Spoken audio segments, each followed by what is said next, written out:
Similarity in terms of intelligence perspective, but this doesn't actually challenge human chimpanzee. Phil, you didn't make your point. You made a circular argument the whole time. You just made the same circular argument again and again. I'm not going to have anyone injured. I'm not going to have my camera destroyed by this guy. We're going to finish. Okay? People can watch the video and make up their own minds. We can discuss this again too. The fact of the matter is this. All throughout this conversation, you first did not want to acknowledge homology was an assumption, then you acknowledged it was an assumption, then you believed it could be verified. So in summary, what I began off with, you still haven't challenged, which is similarities is due to common descent, similarities exist, therefore similarities is due to common descent. This at best is circular reasoning. And I don't see why you're walking away, because you wanted to have this debate. We have had the debate. No, but Phil, have we not been here for 2.5 hours? Phil, the Should debate. I be here till next Tuesday? No, relax, Phil. When we wanted to have this discussion, you wanted to have a formal discussion. You said you had more credentials than Aaron Ra, which I don't know how you managed to make that conclusion. I never said that. No, you lied. You lied. You said I only debate people that have professional qualifications in the field. Yep. Yeah, and I pointed out Aaron Ra doesn't have those qualifications. He does. No, he doesn't. He studied paleontology. He has not got any postgraduate degrees in this subject. Wait, hang on. Because I asked him. Me and Aaron Okay, Ra had a conversation, and I have you studied paleontology? Have I? No. What have you studied in terms of evolutionary biology? I'm not qualified in evolutionary biology. So where Aaron Ra is, because he studied paleontology. He is. Well, He's more qualified than you. I asked him if he had professional qualifications in evolutionary biology, and he told me no.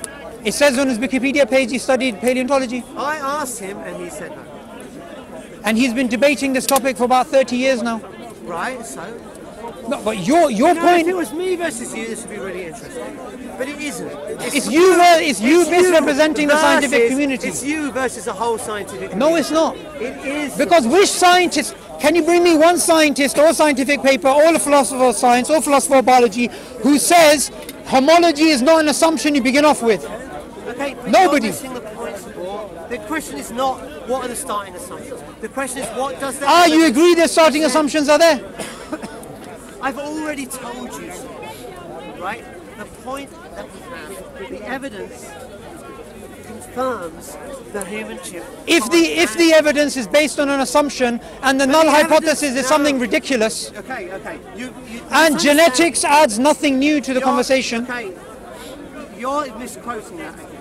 The genetics, what he was saying was that the genetics adds nothing new to the issue of how similar humans and chimps are.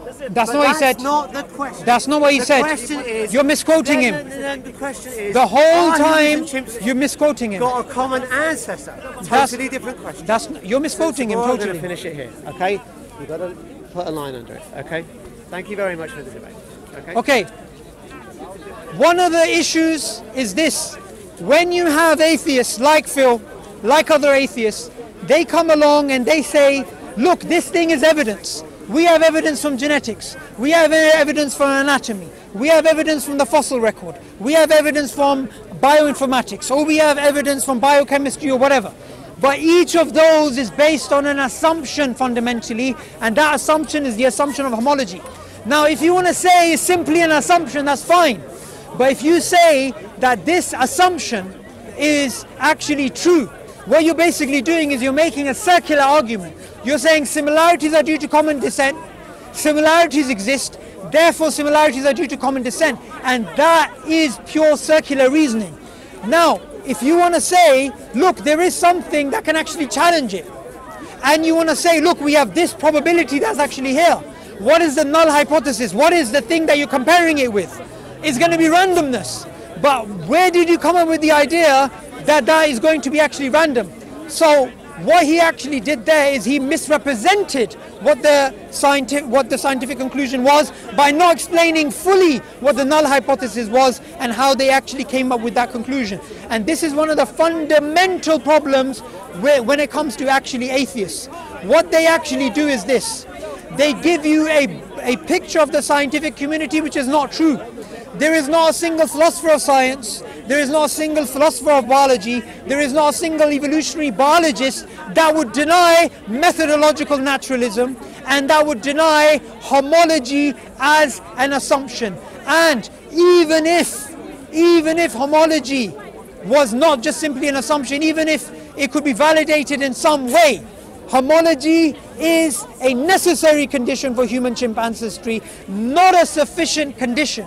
You actually have to have a mechanism, because Darwin's theory is not a theory about similarities, it's the theory of natural selection, how you can get from a monad to a man, how you can go from A to actually Z. You can't just simply make claims, and one of the things which atheists love to do is say, you've misquoted this person, when they themselves, like in this conversation, didn't even know what the person actually said.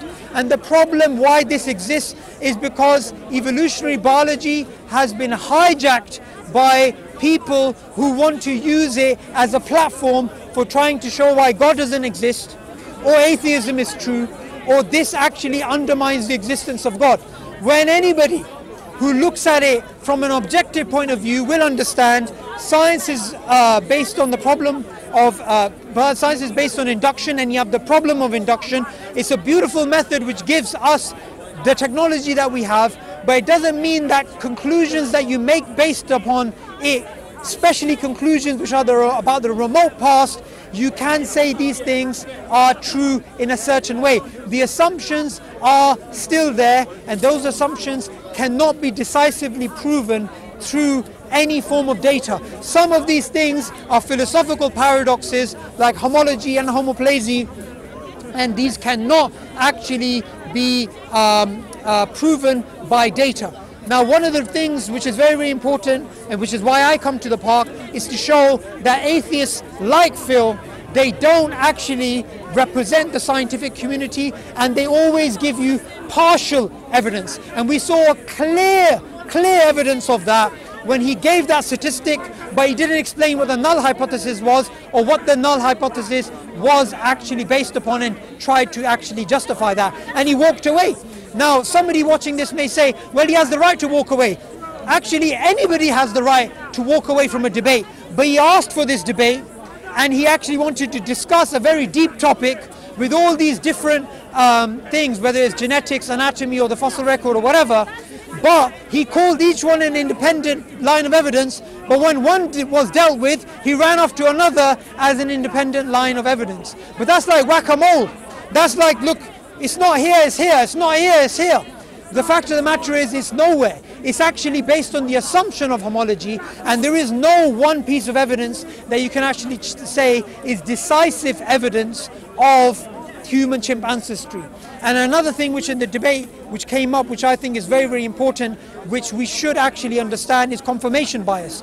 Darwin actually had a confirmation bias, and his confirmation bias was that he believed the African people were closest to the other primates, which is why he believed certain traits about African people which weren't actually true. And Ernst Haeckel, who was a German evolutionary biologist, and he was one of the disciples of Darwin, and he was also somebody who wrote a book about human-chimp ancestry. He had a chart that he actually made with different types of human beings, with the African black human being the lowest and being closest to the actual other primates. Now, obviously the highest was the same race that Phil actually is, the Caucasian race. Now, when Charles Darwin read that book, he actually said, if I knew that this book was going to be published, I would not have published my book, The Descent of Man. So he clearly held those beliefs. Now, the atheist who was here, he's going to say, well, everybody was racist back then. You know, this is complete nonsense. And I explained that Islamically, we have an ancient tradition, which is that all human beings are equal, and the only thing that differentiates one human being from another human being is their God consciousness, not their race. So this whole idea that, oh, it's okay if he had this confirmation bias because everybody at the time was racist, that wasn't the actual point.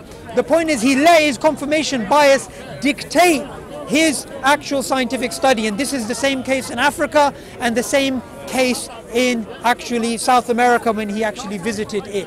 Islam is something which cannot be disproven in terms of the existence of God or in terms of human chimp ancestry because of science, and people like Phil actually misrepresent the scientific evidence and misquote scientists, although they themselves misquote studies, which was what was exposed today, and misquote and misunderstand what the assumptions actually are, and those assumptions are never conclusions, those assumptions remain assumptions. He began off with that it's not an assumption, he admitted it's an assumption, and then he tried to say the assumption is validated to be an actual conclusion. Everything good I have said is from God, every mistake is from myself. I thank you very much for listening. Assalamu alaikum.